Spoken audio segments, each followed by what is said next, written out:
জানিয়ে দিব এই মুহূর্তে আমাদের হাতে এসেছে গুরুত্বপূর্ণ আপডেট সংবাদের শিরোনাম। শুরুতেই থাকছে পশ্চিম তীরে আত্মসমর্পণ করা 2 ফিলিস্তিনিকে হত্যা করেছে দখলদার বাহিনী। এবারে জানিয়ে দিব বেগম খালেদা জিয়ার অবস্থা অত্যন্ত সংকটময় বলছে বিএনপি নেতা মির্জা ফখরুল। এদিকে ইসরায়েলি বাহিনীর হামলায় সিরিয়ায় নিহত 17।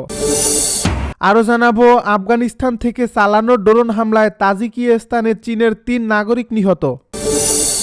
সব শেষে জানিয়ে দিব একাধিক মহল নির্বাচন বানচালের ষড়যন্ত্রে লিপ্ত বলছে বিএনপি নেতা ফারুক। এতক্ষণ শুনছিলেন হাতে থাকা আপডেট সংবাদের শিরোনাম, এবারে বিস্তারিত। তবে তার আগে অনুরোধ রইল ভিডিওটিতে একটি লাইক এবং কমেন্ট করে জানিয়ে দিন ভিডিও সম্পর্কে আপনার মূল্যবান মতামত। আরও জানিয়ে দিন ভিডিওটি কোথা থেকে দেখছেন বা কোন জেলা থেকে দেখছেন।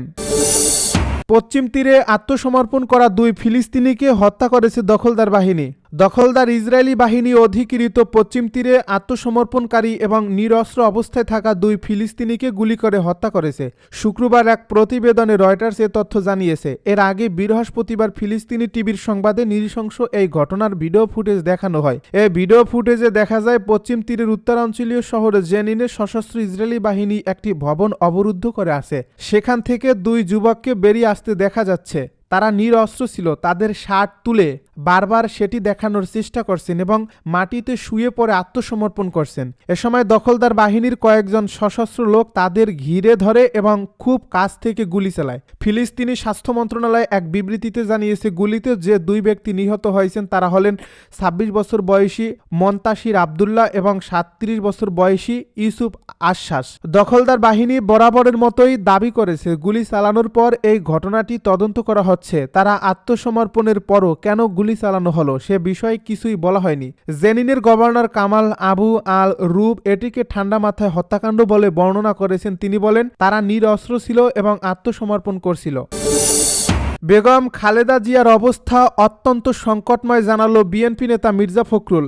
বিএনপি চেয়ারপারসন ও সাবেক প্রধানমন্ত্রী বেগম খালেদা জিয়ার শারীরিক অবস্থা অত্যন্ত সংকটময় বলে জানিয়েছেন বিএনপি মহাসচিব মির্জা ফখরুল ইসলাম আলমগীর। বিএনপি মহাসচিব বলেন গণতান্ত্রিক আন্দোলনে বড় অবদান রেখেছেন বেগম খালেদা জিয়া। তিনি সারা জীবন গণতন্ত্রের জন্য সংগ্রাম করেছেন। তিনি কারাভোগ করেছেন, নির্যাতিত হয়েছেন।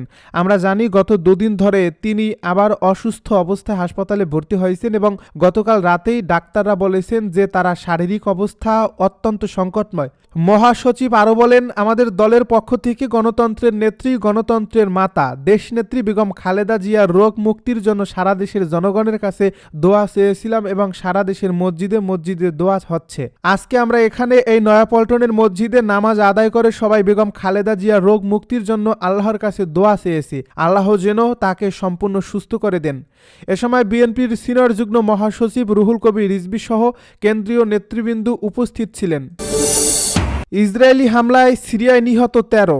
সিরিয়ার রাজধানী দামেস্কের বিভিন্ন এলাকায় ভোর রাতে হামলা চালিয়েছে ইসরায়েলি বাহিনী। দখলদার বাহিনীর নতুন অভিযান ও হামলায় সিরিয়ায় 2 শিশুসহ অন্তত 13 জন নাগরিক নিহত হয়েছেন। এ সময় আহত হয়েছেন 25 জন। একই সঙ্গে সংঘর্ষে কয়েকজন ইসরায়েলি সেনাও আহত হয়েছেন। শুক্রবার আল জাজিরার এক প্রতিবেদন থেকে এই তথ্য জানা যায়। এ প্রতিবেদনে বলা হয় ইসরায়েলি বাহিনীর স্থল অভিযান ও গোলাবর্ষণে বেইত জিন এলাকার বহু পরিবার ঘর ছেড়ে নিরাপদ স্থানে পালিয়ে যেতে বাধ্য হয়েছে।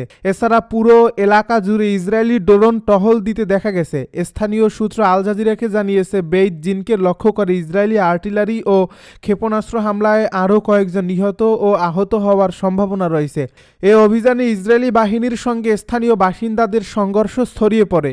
ইসরায়েলি সূত্র জানিয়েছে তাদের 2 সেনা সদস্য আহত এবং 2 জন সিরীয় বেসামরিক নিহত হয়েছে। পরে ইসরায়েলি গণমাধ্যম ইহুদি ওত আহরনাত জানিয়েছে বেইত জিনে প্রবেশ করা ইসরায়েলি বাহিনীকে স্থানীয়রা ঘেরাও করলে বিমান ও আর্টিলারি হামলা চালিয়ে তাদের সরিয়ে আনা হয়। এতে সিরীয়দের প্রাণহানি আরও বেড়েছে। পরবর্তীতে জানা গেছে 6 ইসরায়েলি সেনা আহত হয়েছে এবং তাদের 3 জনের অবস্থা গুরুতর।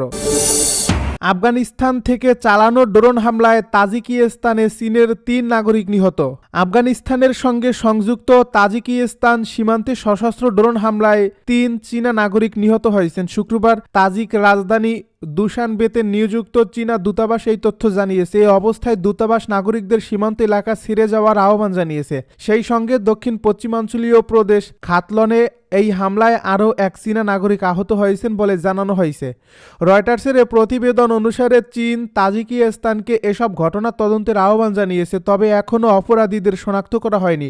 বৃহস্পতিবার তাজিকিস্তানের পররাষ্ট্র মন্ত্রণালয় এক বিবৃতিতে জানিয়েছে, নিহত 3 জনই SM নামক একটি কোম্পানিতে কাজ করতেন। লক্ষ্যবস্তু হামলা চালিয়ে তাদের হত্যা করা হয়েছিল। এই বিবৃতিতে বলা হয়েছে, আফগানিস্তান থেকে এই আক্রমণ চালানো হয়েছে। এতে গ্রেনেড সজ্জিত একটি মনুষ্যবিহীন ড্রোন ব্যবহার করা হয়। তবে আফগানিস্তানের পররাষ্ট্র মন্ত্রণালয় এক বিবৃতিতে বলেছে, এই ঘটনার সঙ্গে জড়িত চক্রটি এমন একটি চক্র যারা এই অঞ্চলে বিশৃঙ্খলা, অস্থিতিশীলতা এবং অবিশ্বাস্য তৈরি করার চেষ্টা করছে। কাবুল প্রশাসন প্রাথমিক পরিস্থিতি মূল্যায়ন করছে বলে জানিয়েছে। সেই সঙ্গে তাজিকিস্তানের সঙ্গে সম্পূর্ণ সহযোগিতার ঘোষণা দিয়েছে। একাধিক মহল নির্বাচন বানচালের ষড়যন্ত্রে লিপ্ত, জানালো ফারুক। আগামী ফেব্রুয়ারির প্রথমার্ধে অনুষ্ঠিতব্য জাতীয় নির্বাচনকে সামনে রেখে একাধিক মহল নির্বাচন বানচালের ষড়যন্ত্রে লিপ্ত রয়েছে বলে অভিযোগ করেছেন বিএনপির চেয়ারপারসনের উপদেষ্টা ও সাবেক বিরোধী দলীয় চিফ হুইপ জয়নুল আবেদিন ফারুক। শুক্রবার জাতীয় প্রেস ক্লাবের সামনে জোটের উদ্যোগে আয়োজিত প্রতিবাদ সমাবেশে প্রধান অতিথির বক্তব্যে তিনি এই অভিযোগ করেন। জয়নুল আবেদিন ফারুক বলেন, দেশের গণতন্ত্র ও সাংবিধানিক ব্যবস্থা অতীতে যেসব শক্তি ক্ষতিগ্রস্ত করেছিল, একই শক্তি আজও বিভিন্ন উপায়ে নির্বাচনকে প্রশ্নবিদ্ধ করার চেষ্টা করছে। তার দাবি, জাতীয়তাবাদী শক্তি একটি সুষ্ঠু নির্বাচনের মাধ্যমে প্রতিবারই এসব ষড়যন্ত্র মোকাবিলার চেষ্টা করছে।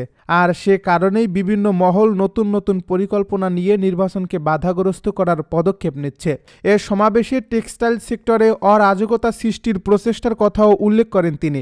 জয়নুল আবেদিন ফারুক অভিযোগ করেন, আন্দোলনের অজুহাতে আওয়ামী লীগ ও তাদের সহযোগী মহল এই সেক্টরে অস্থিতিশীলতা তৈরির চেষ্টা করছে। তার দাবি, হাসিনা সরকারের বিদায়ের পরও কিছু সংখ্যক অন্তর্বর্তীকালীন সরকারের প্রেতাত্মারা দেশের বিভিন্ন জায়গায় সক্রিয় রয়েছে এবং টেক্সটাইল শিল্পকে ধ্বংস করার উদ্দেশ্যে ষড়যন্ত্র চালাচ্ছে। সাবেক এই বিরোধী দলীয় চিফ হুইপ বলেন, বিএনপির ঘোষিত 31 দফা এবং দলীয় কর্মসূচি সফলভাবে বাস্তবায়নের মাধ্যমে একটি নিরপেক্ষ অন্তর্বর্তীকালীন সরকারের অধীনে সুষ্ঠু নির্বাচন হলে এসব ষড়যন্ত্র প্রতিহত করা সম্ভব। নেতাকর্মীদের উদ্দেশ্যে তিনি ঐক্যবদ্ধ থাকার আহ্বান জানিয়ে বলেন, আগামী নির্বাচন অবাধ ও সুষ্ঠু হলে ইনশাল্লাহ দেশের মানুষ বিএনপিকেই ভোট দেবে। সমাবেশে তিনি বিএনপি চেয়ারপারসন বেগম খালেদা জিয়ার সুস্থতার জন্য দেশবাসীর কাছে দোয়া চান। সংগঠনের সভাপতি ফখরুল ইসলামের সভাপতিত্বে প্রতিবাদ সমাবেশে বক্তব্য দেন বিএনপির নির্বাহী কমিটির সদস্য অধ্যক্ষ আলমগীর হোসেন প্রমুখ।